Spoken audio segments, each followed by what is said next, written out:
La question des missiles à longue portée, les fameux ATACMS. Vous connaissez peut-être ce nom parce qu'on en a déjà parlé ici. Londres a décidé de livrer des missiles à longue portée il y a quelques semaines. Paris a annoncé hier que la livraison de missiles de longue portée français avait également commencé. Mais on attendait surtout la déclaration américaine. Pourquoi ? Parce qu'en cette matière, comme en d'autres, l'armée américaine est beaucoup plus puissante. Et si les États-Unis décident de livrer des ATACMS, leurs missiles à longue portée, évidemment, ça fera une différence encore plus importante. Eh bien, désormais, les États-Unis envisagent cette livraison. Dans quelques instants, Joe Biden va prendre la parole. Peut-être évoquera-t-il ce sujet, peut-être fera-t-il une annonce. Mais avant cela, voyons d'abord pourquoi, semble-t-il, la position américaine a changé. Voyons ce que sont précisément ces ATACMS. Voici les indispensables avec Justine Frécidet. Bonsoir Justine. Bonsoir David, bonsoir à tous. Alors comme souvent c'est la presse américaine de la côte Est qui diffuse ces informations. Que dit exactement le New York Times de ce matin ? Eh bien David, on apprend dans le journal américain que la porte est visiblement en train de s'ouvrir pour l'envoi de missiles ATACMS à l'Ukraine. Le président américain Joe Biden l'envisage. Voilà ce qu'affirme le New York Times. 2 responsables américains et 1 responsable européen ont décrit un débat secret au sein de l'administration Biden sur l'opportunité d'envoyer ne serait-ce que quelques-uns de ces missiles ATACMS. Les responsables ont parlé, sous couvert d'anonymat, d'un débat interne à l'administration. En clair, David, après des mois de refus plus ou moins catégoriques, l'Ukraine devrait bien recevoir des missiles à longue portée américains, les fameux ATACMS, ceux-là même qu'elle réclame depuis le début de la guerre et plus encore, on le sait, depuis le début de la préparation de son offensive. Oui, la presse ukrainienne est encore plus affirmative. Elle dit, ça y est, l'administration américaine a changé de pied. Qu'est-ce qu'un ATACMS, Justine ? Eh bien, ces missiles, les voici. Regardez, ATACMS pour Army Tactical Missile System, en français, système de missiles tactiques à longue portée de l'armée. Ils sont fabriqués par l'entreprise américaine Lockheed Martin. Ils sont capables d'atteindre des cibles jusqu'à 300 km. Autrement dit, ce sont les cousins germains des Storm Shadows britanniques ou des Scalps français dont on parlait hier. Vitesse maximale, 3700 km/h, 3 fois la vitesse du son. Là-dessus, l'ATACMS a un sérieux avantage sur ses concurrents français ou britanniques. Dernier avantage de l'ATACMS, contrairement aux 2 autres qui sont tirés depuis les airs par des avions de chasse, eh bien les ATACMS peuvent être tirés depuis des HIMARS que Kiev, on le sait, possède déjà en nombre. Pourquoi est-ce que les États-Unis sont, semble-t-il, donc en train de changer d'avis ? Eh bien d'abord parce que la pression monte, la contre-offensive est laborieuse, on l'a déjà dit ici, et elle se joue essentiellement dans un duel d'artillerie et de frappe en profondeur, comme on l'a expliqué en début de semaine. Et c'est pour cette raison aussi que les États-Unis ont décidé de livrer les fameuses armes à sous-munitions. Et puis ce qui pousse aussi sûrement Washington à revoir sa position sur les ATACMS, c'est le manque de munitions. Le New York Times affirme que l'administration Biden reconnaît que Kiev commence à manquer dangereusement d'autres munitions dans sa contre-offensive contre la Russie. Deuxièmement, les engagements de Kiev sont visiblement respectés parce que cela fait 1 mois que les Ukrainiens possèdent les Storm Shadows britanniques et pour le moment, ils ne s'en sont jamais servis contre le territoire russe lui-même. Anticipons un peu sur le débat qu'on va avoir. Est-ce que ces ATACMS seraient susceptibles de changer la donne dans cette offensive ukrainienne qui connaît des difficultés, on l'a souvent dit ici? Eh bien, il pourrait en tout cas y contribuer. Regardez cette carte. On le disait, les ATACMS ont une portée de 300 km. Cela veut dire que depuis la ligne de front, les Ukrainiens pourraient frapper encore davantage toute cette zone que vous voyez ici, hachurée en jaune. Or, une seule frappe d'ATACMS est capable de détruire des bunkers, des dépôts de munitions, des postes de commandement ou encore des lignes de chemin de fer. Bref, effectivement, utilisés par l'armée ukrainienne, il permettrait d'affaiblir, voire de couper l'approvisionnement des premières lignes et donc de désorganiser les bases arrières également. Écoutez à ce sujet Didier François, journaliste spécialiste des questions de défense. Il était justement sur notre antenne cet après-midi. On rentre dans une phase de combat et qui va être un peu long. Voilà. Il n'y aura pas de percée immédiat, on l'a bien vu. Donc on est sur la contre-offensive, c'est de la bataille d'artillerie. Et l'idée, c'est de taper, non pas de couper les bras ou de percer sur les lignes directement, mais c'est de taper le système nerveux de la défense russe. Pour ça, il faut frapper dans la profondeur. Petite réserve, précisons tout de même qu'un missile ATACMS coûte $1 million. Pour un scalp, c'est 850 000 €, quasiment la même somme. Mieux vaut donc très bien choisir sa cible et ne pas se rater. Dernier point, est-ce que les Ukrainiens ont déjà utilisé ce type de missile à longue portée? Alors par définition, les ATACMS américains, non. Par définition aussi, les scalps français, non plus. Mais les Storm Shadows britanniques, oui. Certains observateurs, notamment l'Institut pour l'étude de la guerre, affirment que le général russe dont on vous parlait hier, Oleg Stokov, a été tué dans un attentat près de la ville de Berdiansk, justement par une frappe de Storm Shadows. Merci Justine. Alors je me tourne vers vous Xavier Titelman, spécialiste de ce type d'arme. Pour vous, est-ce que c'est, comme disent les anglo-saxons, un change maker? Est-ce que ça peut être un change maker? Non pas pour la guerre d'une façon globale, mais pour cette offensive ukrainienne en tout cas. Non, alors à mon avis, il n'y a pas d'arme miracle. Il n'y a rien qui va tout d'un coup faire basculer la situation. Par contre, c'est une accumulation. Et en effet, comme disait Didier François, il y a deux types de guerre. Il y a la guerre de première ligne où c'est des combats d'artillerie, il y a des chars, il y a des hommes qui souffrent. C'est un peu le muscle. Et en profondeur, vous avez la colonne vertébrale. Là, ça permet d'affaiblir, on tape dans l'os. Et effectivement, si on a uniquement quelques avions de chasse pour lancer des missiles de croisière, là on passe en volume à quelque chose de plus important parce qu'ils sont tirés par les mêmes lanceurs que les HIMARS qui tirent seulement à 80 km de distance. Là, on va pouvoir aller beaucoup plus loin. C'est-à-dire qu'il y a déjà sur le territoire ukrainien des dizaines et des dizaines de lanceurs potentiels. Donc c'est-à-dire que sur une nuit, on n'a pas 4 avions de chasse qui vont larguer chacun un missile. On pourrait imaginer 50 missiles qui partent d'un coup et qui vont taper l'intégralité d'un dispositif sur une zone en particulier. Ça veut dire qu'à votre sens, la difficulté qu'auraient les Ukrainiens aujourd'hui, l'armée ukrainienne, ce ne serait pas forcément de trouver des cibles, ce serait de trouver les missiles pour les frapper et que là, donc, ça ferait la différence. Bien sûr, il y a une question de volume, il y a une question de quantité. Les cibles, tous les ponts sont une cible potentielle. Tous les stocks, tous les bunkers qui sont en profondeur également. Et on est aussi sur un équipement qui a plus de charge militaire. C'est-à-dire que la charge, on est autour d'une tonne 5 pour ces missiles. C'est 300, 400, 500 kilos de plus que finalement les missiles de croisière. Sauf que là, en quantité d'explosifs, on est quand même sur une quantité qui est beaucoup plus importante. Quand vous passez de 300 à 700 kilos d'explosifs, ça fait vraiment une grosse différence au sol. C'est-à-dire qu'un seul de ces missiles va, par exemple, être capable de détruire un dépôt beaucoup plus important. Donc il y a quand même un effet militaire global qui va beaucoup aider pour taper dans la profondeur et donc pour ramollir le front, ce qui permettra de faire des offensives plus efficaces. Et quand on dit 100 km, 200 km, 300 km de portée, c'est avec quel degré de précision? 1 mètre, 10 mètres, 100 précision mètres métrique. Non, là on est vraiment sur des missiles de précision métrique. Il y a des systèmes de reconnaissance optique sur certains missiles, c'est-à-dire qu'ils peuvent reconnaître... Précision métrique, ça veut dire... 1 mètre. 1 mètre. 1 mètre, mais parce que... 1 mètre à 100 km. Ah oui, bien sûr. Mais... faut imaginer, on a même la capacité de mettre des images de la cible, de l'entrepôt, qui va être reconnu une fois qu'on va arriver dessus, en infrarouge, avec la signature thermique. Sur les missiles de croisière français qui vont être livrés, par exemple les Scalp, il y a même une première tête qui va se séparer, qui va taper dans la cible, et il y a ensuite le missile avec la charge utile qui va rentrer derrière pour aller taper en profondeur. Et donc forcément, c'est même à 20 cm près.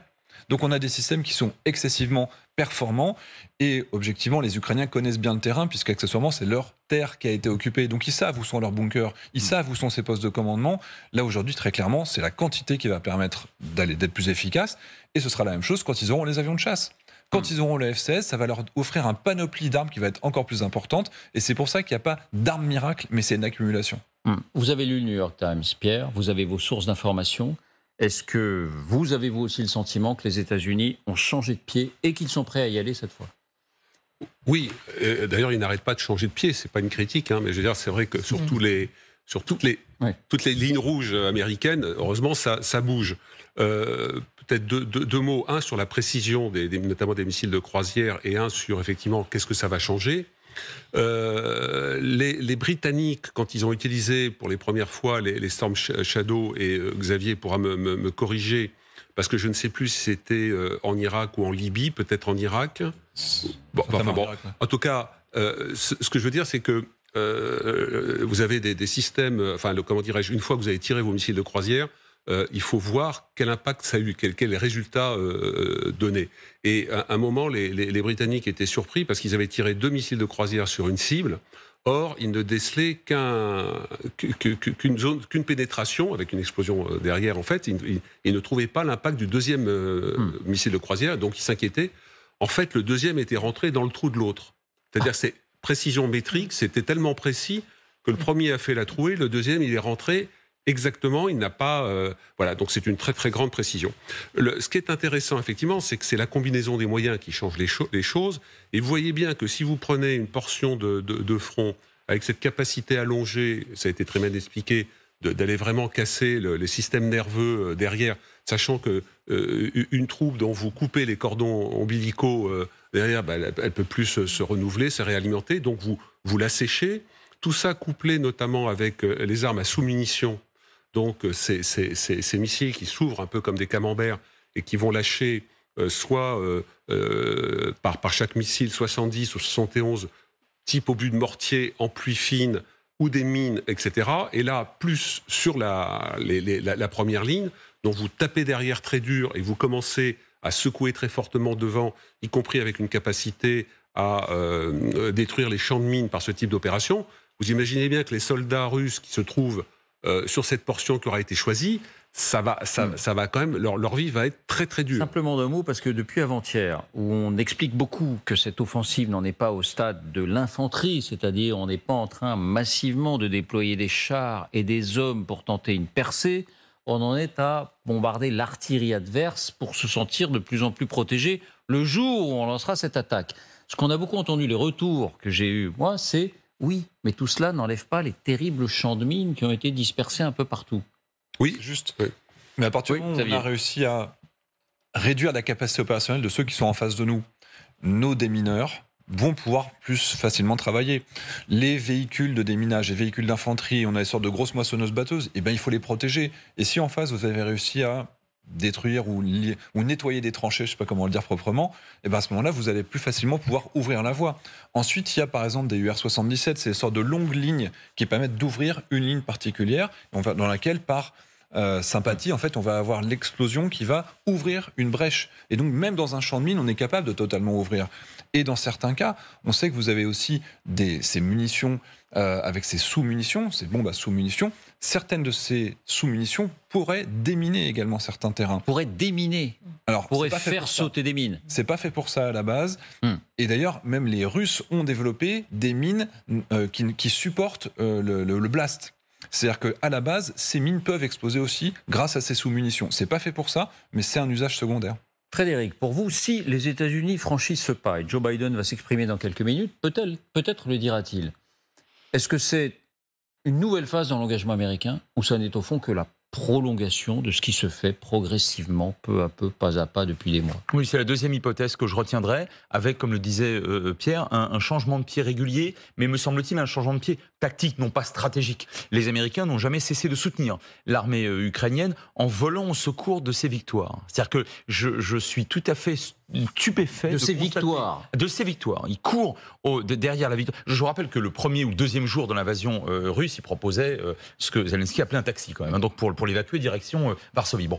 Et en réalité, ils jouent en fait militairement et diplomatiquement dans la dentelle, c'est-à-dire que à chaque fois qu'on constate, alors entre autres grâce à leurs propres armements bien utilisés par les Ukrainiens, que les Ukrainiens ne reculent plus, voire avancent, comme c'était le cas lors de leur grande contre-offensive de septembre-octobre dernier, ils livrent toujours plus. Et à force effectivement de franchir les lignes rouges, on constate alors a posteriori, rétrospectivement, que c'était des linéaments orange. On va dire ça comme ça.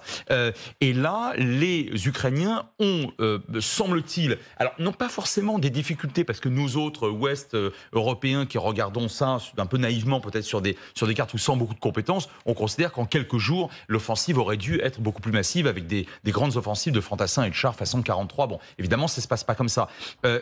Les Américains tiennent compte du fait que les Ukrainiens, néanmoins, continue et ont d'abord la détermination et manifestement la capacité de poursuivre l'offensive. Et par conséquent, ils le font. Écoutez, il y a encore les 6-7 mois de cela, je ne crois pas, 7-8 mois de cela pour être très précis, on ne parlait pas de livraison de chasseurs-bombardiers américains à l'Ukraine. Vous voyez, encore une fois, les lignes rouges, elles sont de moins en moins rouges. Et je pense qu'effectivement, là, on n'aurait pas à faire quelque chose de révolutionnaire, mais du côté américain, on poursuivrait l'action déjà poursuivie depuis pratiquement 16 mois maintenant. Alors juste un point, si vous le permettez.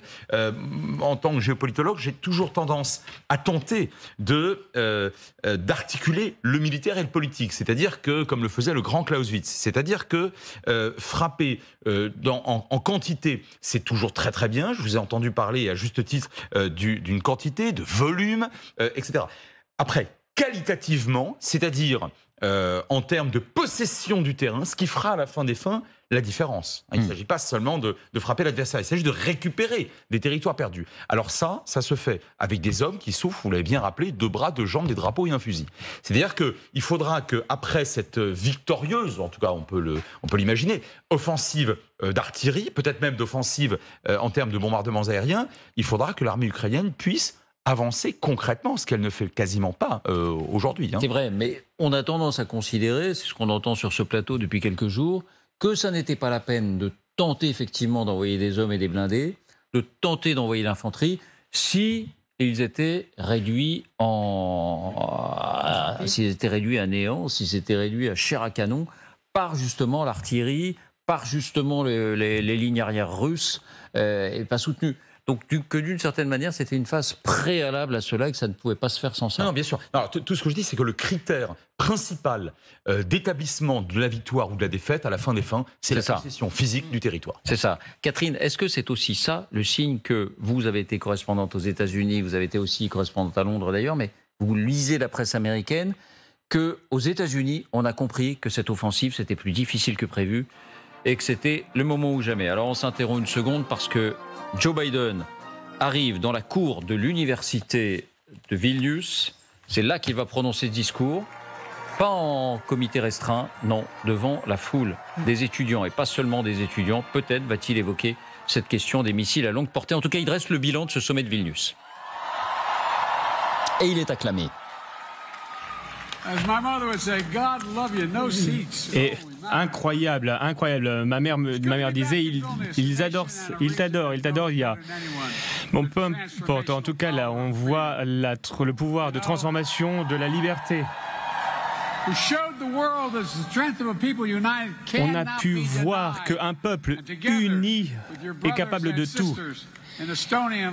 Avec vos frères et sœurs, l'Estonie, la Lettonie, vous avez montré le pouvoir de la connexion. Ce n'est pas le mur de Berlin qui définit l'avenir de l'Europe. Les gens ont dit non, non, non face aux chars russes. Et en janvier 1991, des milliers de personnes sont sorties dans les rues, se sont unies pour protéger la tour de la télé, pour défendre la liberté. 14 héros, malheureusement, ont perdu la vie. Des centaines ont été blessés.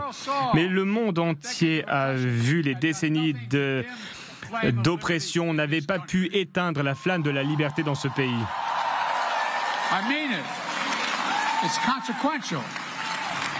C'est normal. La lumière de la Lituanie brille fort. Elle continue de briller.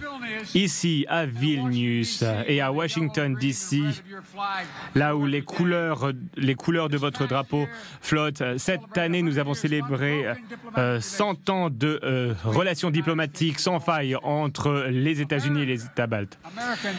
Les États-Unis n'ont jamais reconnu l'occupation illégale russe. Jamais.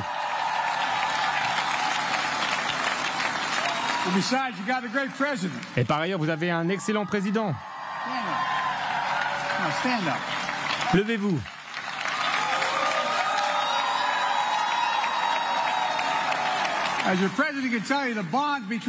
Le lien entre la Lituanie et les États-Unis est fort.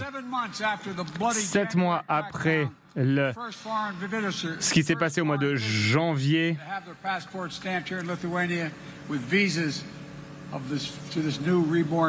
Nous avons vu la renaissance de la Lituanie.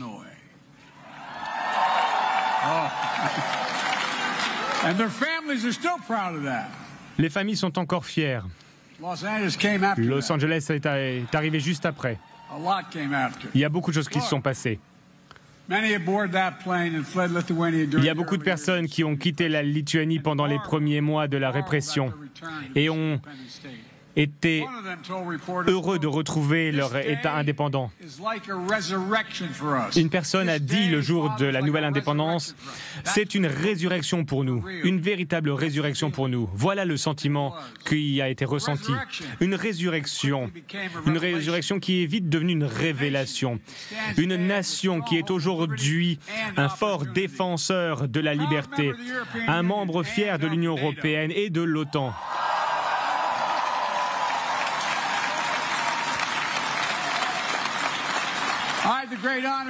J'ai eu le grand honneur en tant que sénateur des États-Unis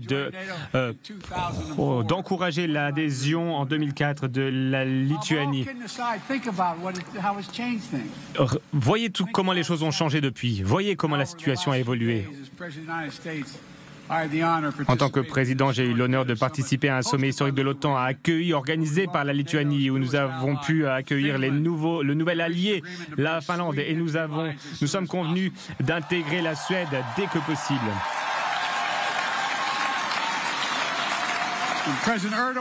Le président Erdogan a tenu sa promesse.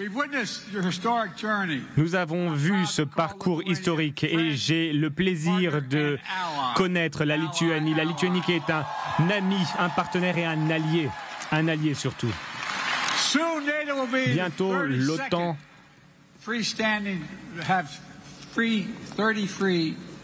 Bientôt, l'OTAN aura 32 grands membres, 32 membres ensemble, unis pour défendre nos peuples et nos territoires. Unis par des valeurs démocratiques, unis par notre serment sacré. Une attaque contre un est une attaque contre tous. Chaque membre de l'OTAN sait que notre force, le pouvoir de l'unité ne peut pas être foulé du pied.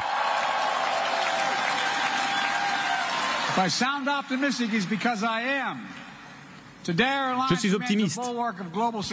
Aujourd'hui, nous avons pu renforcer ce rempart. L'OTAN est plus fort et plein d'énergie. Et oui, l'OTAN est plus unie que jamais dans son histoire.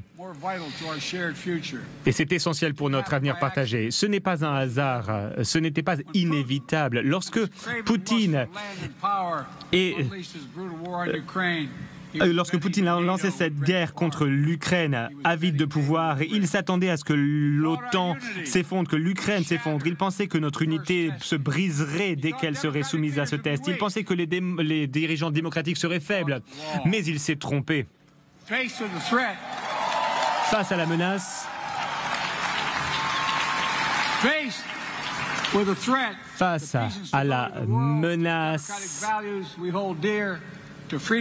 face à la menace contre les valeurs démocratiques, contre la liberté, nous avons fait ce que nous faisons toujours. Les États-Unis ont été solidaires, l'Union européenne, l'OTAN, tout le monde a été solidaire, tout le monde s'est levé aux quatre coins du monde, tout le monde a réagi. Et tout le monde s'est tenu prêt. Nous étions prêts car nous étions ensemble. Dans les mois avant la guerre, alors que Poutine a troupé ses soldats à la frontière et préparé son attaque brutale, j'étais en contact permanent avec les autres dirigeants du G7 et l'Union européenne et l'OTAN. En permanence, en contact. Nous savions ce que Poutine préparait. Certaines personnes en Ukraine n'y croyaient même pas. Et nous nous sommes assurés que l'OTAN soit prête à repousser toute agression contre tout État membre de l'Alliance. Nous avons cherché la voie diplomatique avec la Russie. Nous avons essayé d'éviter cette terrible guerre. Et lorsque les bombardements ont commencé, nous n'avons pas hésité à agir. Nous avons rallié le monde pour soutenir le brave peuple de l'Ukraine, ce peuple courageux qui a défendu sa liberté et sa souveraineté avec énormément de dignité. Du plus profond de mon cœur, pensez à ce qu'ils ont fait, pensez à ce qu'ils font. Après 1 an et demi environ, les forces russes ont commis de terribles atrocités, des crimes contre l'humanité. Le peuple ukrainien reste solide.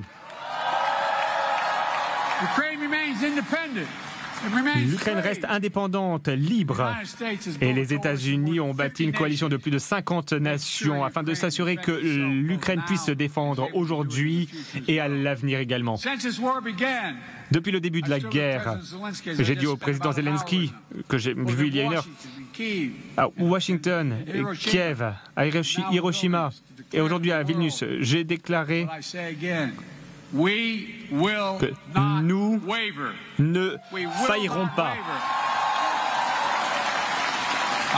Et nous n'hésiterons pas. Notre engagement envers l'Ukraine ne s'affaiblira pas. Nous serons ici pour protéger la liberté aujourd'hui, demain et pour autant de temps qu'il le faudra.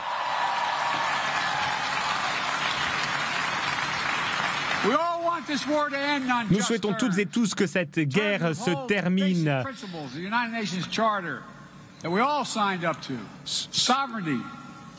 La souveraineté, l'intégrité territoriale, voilà les conditions de la fin de cette guerre. Ce sont les conditions d'une relation pacifique. Un pays ne peut pas saisir des territoires par la force chez ses voisins. La Russie pourrait mettre un terme à cette guerre demain en retirant ses troupes d'Ukraine, en reconnaissant ses frontières internationales et en arrêtant ses attaques inhumaines contre l'Ukraine, contre les enfants de l'Ukraine, les femmes, les enfants de l'Ukraine, contre l'armée. Malheureusement, à ce jour, la Russie se désintéresse de la diplomatie. Poutine est convaincu d'une chose, c'est qu'il pourra durer plus longtemps que l'Ukraine. Et après tout ce temps, Poutine pense toujours pouvoir rester au pouvoir. Il continue à se fourvoyer. Il pense toujours que l'unité avec les États-Unis et les différents alliés, il pense toujours que notre alliance s'effondrera. Mais nous sommes là. Nous sommes là. C'est qui nous sommes. Nous sommes solides. À travers cette terrible guerre, le peuple de Lituanie, avec ses frères et sœurs des États baltes, ont été les plus grands défenseurs de l'Ukraine. Vous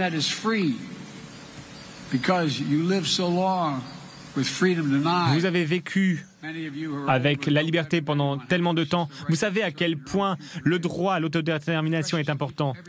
C'est précieux pour tout le monde, partout. Pas uniquement en Ukraine, en Bélarus, en Moldavie, en Géorgie, dans tous ces pays du monde où les gens continuent à se battre pour se faire entendre. Alors mon message à vous toutes et tous aujourd'hui est le suivant. Continuez, avancez, continuez à tenir cet espoir, continuez à faire vivre cet espoir qui brille dans ce pays. Ce n'est pas une plaisanterie. Je suis sincère. Il ne faut jamais oublier à quel point c'est important. Il ne faut jamais abandonner cet espoir d'un avenir plus beau. La lutte pour la liberté, ce n'est pas quelque chose qui se fait du jour au lendemain. C'est une mission qui dure toute la vie. Notre unité tiendra. Notre unité ne faiblira pas. Je regarde autour de moi, je regarde le monde en guerre, face au péril, à un moment de concurrence, d'incertitude. Je vois également un moment d'opportunité sans précédent. Des perspectives sans précédent, la possibilité de réellement avancer pour la paix, la prospérité, la liberté, la dignité, la justice égale, être égaux face à la loi, les droits humains, les libertés fondamentales. Le cadeau que l'humanité a reçu. Voilà le monde sur lequel les États-Unis travaillent. C'est un monde que nous pourrons créer uniquement ensemble. Ensemble, il faut avoir cet état d'esprit d'unité, avoir cette détermination commune. Et nous l'avons vu dans notre réaction face à l'agression russe de l'Ukraine. Et nous avons rassemblé plus de partenaires et nous continuons à construire ce monde dans lequel nous souhaitons vivre, un monde que nous souhaitons léguer à nos enfants. Chers amis, Au niveau le plus fondamental, nous sommes confrontés à un choix. Nous avons un choix à faire. Ce n'est pas une métaphore. Le choix est le suivant. Le choix entre un monde défini par l'exploitation, la coercion, ou un monde où nous reconnaissons que nos propres réussites sont liées à notre lien avec les autres. Lorsque les autres s'en sortent bien, nous nous en sortons bien également. Un monde où nous comprenons que les défis auxquels nous sommes confrontés aujourd'hui, le défi du changement climatique, la construction d'une économie mondiale qui ne laisse personne sur le bas-côté, ces défis sont trop grands pour être relevés par un pays seul. Pour atteindre ces objectifs, nous devons travailler ensemble. Le monde change. Nous devons donc changer de dynamique. C'est pourquoi je me suis autant concentré sur la revitalisation de cette alliance qui est le pilier du leadership des États-Unis dans le monde. Ces dernières années, nous avons réaffirmé l'importance de la relation entre l'Europe et les États-Unis en tant qu'un ancrage de la stabilité internationale. L'idée que les États-Unis peuvent prospérer sans une Europe en sécurité est une erreur. Vraiment, ce n'est pas une blague.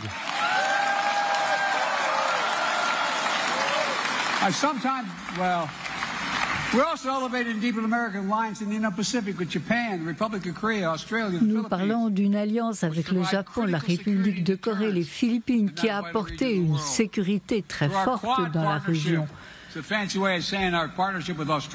Nous avons un partenariat avec l'Australie, avec d'autres pays, ce qui fait que nous avons réuni toutes les démocraties de la région pour qu'elles coopèrent, pour qu'elles fassent en sorte que le Pacifique reste libre. Au cours de ce sommet de l'OTAN et avec nos partenaires du Pacifique qui nous rejoignaient pour la deuxième année, nous avons établi. Voilà pour l'essentiel de ce discours. Pierre Servan disait à l'instant, il n'est pas parti pour faire une annonce. C'est vrai qu'il a choisi un autre registre, visiblement, Joe Biden. Il est plus dans l'évocation de la grande histoire, l'évocation des grandes alliances, mais pas tellement sur les questions concrètes. Pour lui, ça n'est visiblement pas le lieu et l'heure de faire des annonces, que ce soit sur un éventuel calendrier, les États-Unis et l'Allemagne l'avaient exclu, d'adhésion de l'Ukraine dans l'OTAN après la fin de la guerre, ou que ce soit sur cette question des missiles à longue portée. Ça n'est pas là, face à cette foule, face à ces étudiants, que ça se gérera. Alors je vous propose de revenir sur ce qu'a dit une autre capitale. Il y a Washington, il y a Paris, et puis il y a Londres. Et Londres, à son tour, manifeste une certaine colère. Hier, la colère était plutôt du côté ukrainien, où on s'impatientait face à cette absence de calendrier d'adhésion, et où on réclamait toujours plus d'armes. Eh bien aujourd'hui, c'est Londres qui laisse transparaître une forme d'agacement, et un peu plus que ça. En disant à l'Ukraine, nous vous livrons énormément d'armes, on comprend que vous en vouliez plus, mais si vous aviez un peu de gratitude, et la formule qui a suivi cela est encore plus directe. Voyons de quoi il s'agit, les indispensables. On vous retrouve, Justine. Donc, qu'a déclaré le ministre de la Défense britannique, Ben Wallace ? Bien, le ministre de la Défense britannique envoie une pique, pour ne pas dire une flèche à l'Ukraine, lors d'un point presse à Vilnius. Il a évoqué l'ingratitude ukrainienne en rappelant que Londres comptait parmi les premiers soutiens militaires de Kiev. Que cela vous plaise ou non, les gens veulent un peu de gratitude. Parfois, vous demandez au pays de renoncer à leur propre stock d'armes. Et surtout, il ajoute cette petite phrase qu'il dit avoir eue envers Volodymyr Zelensky il y a plusieurs mois, alors qu'il avait roulé 11 heures jusqu'à Kiev pour venir le rencontrer, et que la seule chose dont il a été question, c'était les livraisons d'armes. Voilà cette petite phrase. Vous savez, nous ne sommes pas Amazon, en référence au service de livraison rapide que chacun connaît. Nous ne sommes pas Amazon. Tout l'agacement britannique, d'habitude contenu, se révèle effectivement dans cette petite formule. Contenu aussi dans les autres capitales, parmi les autres capitales européennes, parce que cet agacement, il est un peu partout. Chacun comprend l'impatience des Ukrainiens, elle est bien naturelle. Mais oui, il y a une part d'agacement. Et là, tout d'un coup, elle est remontée à la surface, elle a explosé. C'est c'est une escarmouche, Catherine, ou c'est un peu plus que ça? Franchement, ça lui pendait au nez, pour utiliser une expression qui veut bien dire ce qu'elle veut dire à Volodymyr Zelensky, parce que ça faisait quand même un petit moment qu'il montait en puissance, qu'il expliquait que si la contre-offensive ne fonctionnait pas, c'est parce qu'on lui avait pas livré les armes en temps et en heure, que là, à l'OTAN, c'était quand même pas normal qu'il n'y entre pas dans le quart d'heure ou quasiment. Quand on voit tous les efforts consentis, et notamment à ce revirement, entre guillemets, américain sur les armes à sous-munitions et sur les missiles, que Joe Biden va peut-être finir par annoncer un jour, la livraison à l'Ukraine, c'est vrai qu'on sentait monter quand même chez les alliés de l'Ukraine une espèce d'agacement, oui, pour utiliser un euphémisme, parce que, justement, tous les alliés se disent on a consenti des efforts énormes. D'après l'Institut Kiel, l'Institut allemand, c'est 1 milliard tous les 3 jours qui est donné à l'Ukraine sous une forme ou une autre, humanitaire, militaire, etc. Donc, effectivement, cette impatience de Volodymyr Zelensky, qu'on comprend, parce que, justement, il est à la tête de l'Ukraine et que vis-à-vis de son peuple aussi, il faut qu'il se montre toujours le plus combatif possible. Mais là, il était allé quand même un peu loin. Et c'est vrai que les Anglais, qui, en principe, disent toujours les choses en termes très choisis. Un Britannique qui vous dit on n'est pas Amazon, ça veut dire on n'est encore moins Amazon Prime qui livre en 24 heures. Ça veut dire je suis très énervé et il faut que tu me causes meilleur. C'est dit en français, c'est exactement ça pour les Anglais. Donc je pense qu'effectivement, la Volodymyr Zelensky, ça ne veut pas dire que les Anglais vont arrêter d'être les leaders un peu du soutien à l'Ukraine, etc. Mais ça veut dire que Volodymyr Zelensky doit apprendre que la patience est mère de toutes les vertus et que en plus, ce n'est pas un manque de volonté, c'est un manque de capacité si les Alliés ne donnent pas plus aux Ukrainiens. Bon, il y a 2 façons de voir les choses. On a beaucoup dit que les Occidentaux avaient tardé parfois, s'étaient fait des idées sur ces lignes rouges qui n'étaient en fait, qu'avez-vous dit tout à l'heure? Ligaments orange. Des ligaments orange. En même temps, ils ont fait beaucoup. Dans cette querelle, entre guillemets, à qui donnez-vous raison? Non, mais chacun est dans son rôle. Alors les Britanniques ont quand même, sur le continent européen, été ceux qui jusqu'à présent ont donné le plus. Dans l'absolu et en part relative. Donc c'est quand même très important. Zelensky, je crois que ça a été très bien rappelé à l'instant, a quand même 50 millions de citoyens. Donc c'est-à-dire que ce sont des gens face auxquels il va un jour ou l'autre se représenter. Et pour l'instant, il a besoin cruellement de leur soutien et de montrer qu'il va effectivement très loin. Et d'ailleurs, par un faux paradoxe, je pense que le fait qu'il se fasse engueuler par les Britanniques est très positif, parce que ça veut dire qu'il va le plus loin possible vis-à-vis des fournisseurs pour aider son peuple, son pays. Donc, alors, je pense qu'il n'a plus besoin depuis un bout de temps de montrer qu'il est patriote, mais je pense que c'est politiquement quelque chose qui lui est favorable. Enfin, effectivement, le flegme et l'humour britannique, là, on le retrouve pas, mais en même temps, je vois pas très bien, c'est un petit peu injuste, parce que je vois pas très bien ce que Zelensky pourrait offrir politiquement, diplomatiquement et a fortiori économiquement au Royaume-Uni. C'est-à-dire, pour l'instant, l'Ukraine est évidemment sous perfusion et je ne vois pas très bien ce que les Britanniques pourraient attendre et qu'ils n'auraient pas obtenu. Voyez-vous, en échange. Il semble dire, massif. On attend un grand merci. Mais souvenons-nous que quand Volodymyr Zelensky est allé à Londres et s'est exprimé devant les communes, il a vraiment dit merci. Absolument. Et un autre, alors pas un autre chef, pour le coup, un chef d'État qui est Emmanuel Macron, qui était considéré pendant très longtemps, c'est plus le cas maintenant, mais enfin tous les 12 premiers mois de la guerre, comme franchement trop timoré par rapport à l'aide à l'Ukraine, où là aussi il y avait des critiques assez acerbes. À chaque fois que manifestement on donnait beaucoup et bien, donc pas seulement en quantité mais en qualité, notamment les fameuses batteries César, Zelensky ne manquait jamais de remercier publiquement la France et le président Macron.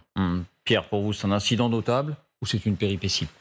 Quand même que les Britanniques, qui vraiment sont à fond depuis le début et même avant la guerre, puisque avec les Américains qui avaient fourni des missiles Javelin, les Américains avaient demandé que ça soit stocké, d'ailleurs comme les Britanniques, très très loin de la frontière russe. Les Britanniques avaient donné des Henlo, des missiles anti-chars aussi, qui ont été très importants pour bloquer le début de l'offensive. Et le fait qu'ils sortent de ce type de phrase, même si je trouve l'humour britannique dans n'est pas Amazon. Voilà. Alors à la décharge de Zelensky, c'est un chef d'État en guerre qui tous les jours a un compte-rendu de son état-major sur la liste des pertes, qui voit aussi tous les dégâts dans la durée, ce que j'appelle le fracas des âmes, aussi bien chez les militaires que chez les civils. C'est-à-dire que même après la paix, pendant des décennies, vous aurez des Ukrainiens, des Ukrainiennes qui vont souffrir de cette guerre. Donc lui, il porte tout ça. donc je lui trouve des circonstances atténuantes. Dernier mot, j'ai quand même il y a des trucs que je ne comprends pas. Je ne comprends pas comment cette offensive est montée, dans le sens où elle a été planifiée depuis longtemps, et que dans le travail de Kriegspiel, de jeu de guerre qui est toujours fait avant une opération avec différentes configurations, je ne comprends pas que les Ukrainiens donnent le sentiment de découvrir un certain nombre de choses qui étaient connues à l'avance. C'est-à-dire que depuis le début de l'offensive, vous n'avez vu apparaître aucun matériel militaire nouveau russe. On n'est pas scotché tout d'un coup en disant « Ah, il y a des champs de mines, les dents de dragon, les lignes Booker ». Vous en avez parlé très légitimement, enfin on en a parlé très très souvent. Donc il n'y a pas de surprise. Normalement, il y a eu une planification des jeux de guerre, entre guillemets, qui ont été faits avant. C'est vrai que le temps qui a passé a donné du temps aux Russes pour renforcer leur défense, mais ce temps a été donné aux Ukrainiens aussi pour préparer leur affaire. Et je suis très surpris que ce soit maintenant qu'il y ait tout d'un coup des matériels indispensables qui sortent, qu'on découvre qu'effectivement c'est compliqué de passer ces niveaux de frontières. Et puis dernier point, quand vous montez ce type d'affaires, d'opérations, vous avez des directives de communication qui sont militaires, qui accompagnent tout type d'opération. Et normalement, quand il y a une coalition, il faudrait au moins qu'il y ait une entente pour qu'il y ait des directives de communication dont le message central serait « on ferme notre gueule tant que l'offensive n'a pas débouché ». Et c'est valable pour tout le monde. Et là-dessus, évidemment, tous ces éléments-là, ça fait cacophonie, ça fait le jeu de Moscou, et c'est pas bon. Xavier, d'un mot, je voulais avoir votre sentiment général sur les débuts de cette contre-offensive. Je voudrais qu'on voit quelques images parce que votre particularité, c'est que vous avez été à quelques kilomètres du front, vous y avez été plusieurs fois, vous en revenez, on va voir ces images. Je rappelle que les vidéos que vous mettez en ligne et que vous tenez de vos meilleures sources au sein de l'armée ukrainienne, la publicité qu'il y a autour de la vision de ces vidéos vous rapporte de l'argent que vous reversez intégralement à l'achat de matériel pour l'armée ukrainienne. Vous n'êtes pas seulement observateur. Pas que pour l'armée. Pardon ? Pas que pour l'armée. Pour la population aussi. Et on découvre ces images où vous étiez sur place, où vous avez rencontré des militaires, des volontaires, parfois des Français, et vous avez livré ce matériel qui va alors... Vous m'expliquiez ça tout à l'heure dans la coulisse. Ça va des drones, évidemment, qui sont une aide très précieuse, jusqu'au sérum anti-piqûre de vipères, de couleuvres. Parce que dans cette offensive où on voit très souvent les soldats ukrainiens dans les bois et les sous-bois, il y a beaucoup de couleuvres, paraît-il. Bon, donc pour vous, est-ce qu'il y a eu, malgré tout, est-ce que cette offensive était mal préparée ou pas ? Non, alors eux, ils n'ont même pas l'impression que l'offensive ait commencé. C'est-à-dire que, alors pour le coup, tous mes contacts, il n'y en a quasiment aucun qui est sur le front pour l'instant. Ils continuent à avoir des actions de combat, comme il y en a depuis le début. Eux, ils disent, voilà, on a commencé un petit peu plus intensément, on a commencé à déployer, par exemple, des chars. Ce qui fait qu'en 6 semaines, on a déjà repris plus que ce que les Russes nous avaient pris depuis le début de l'année. Donc eux, ils disent, oui, c'est pas les grands mouvements, mais les quelques centaines de kilomètres qu'on a pris, c'est déjà mieux que ce qu'ont fait les Russes avant. Et eux, ils attendent que ça parte. Très clairement, il y a une vraie attente de pouvoir aller se battre. Et les combattants qui sont sur les arrières, qui aujourd'hui ne se battent pas, sont à l'entraînement. Et il y en a certains qui se demandent, mais bon, alors, quand est-ce qu'on commence ? Et moi, sur Zelensky, qui se fait un petit peu taper dessus, mais moi, je le ressens. Et vraiment, j'ai eu, même dans le restaurant, les gens voient qu'on est étranger, ils disent, dis donc, mais donnez-nous plus, quoi. Et les gens qui nous disent, moi, je me suis présenté pour aller combattre, et on m'a dit, mais il n'y a pas d'armes pour toi, reviens dans 3 mois. Un autre gars à Tcherkassy, il me dit, moi, j'attends de pouvoir aller combattre. En attendant, on m'a mis à la défense territoriale, mais c'est en plein centre du pays, il n'y a jamais les Russes qui vont arriver là. Donc, il fait des opérations anti-drogue, et puis il attend de pouvoir aller se battre. Donc, ce besoin profond d'avoir des armes pour aller se battre, parce qu'il y a ma sœur qui est de l'autre côté en zone occupée, parce qu'il y a ma tante, ma grand-mère qui n'a pas eu les médicaments depuis je ne sais pas combien de temps, ça, ils le disent. Donnez-nous des armes pour pouvoir aller se battre. C'est omniprésent.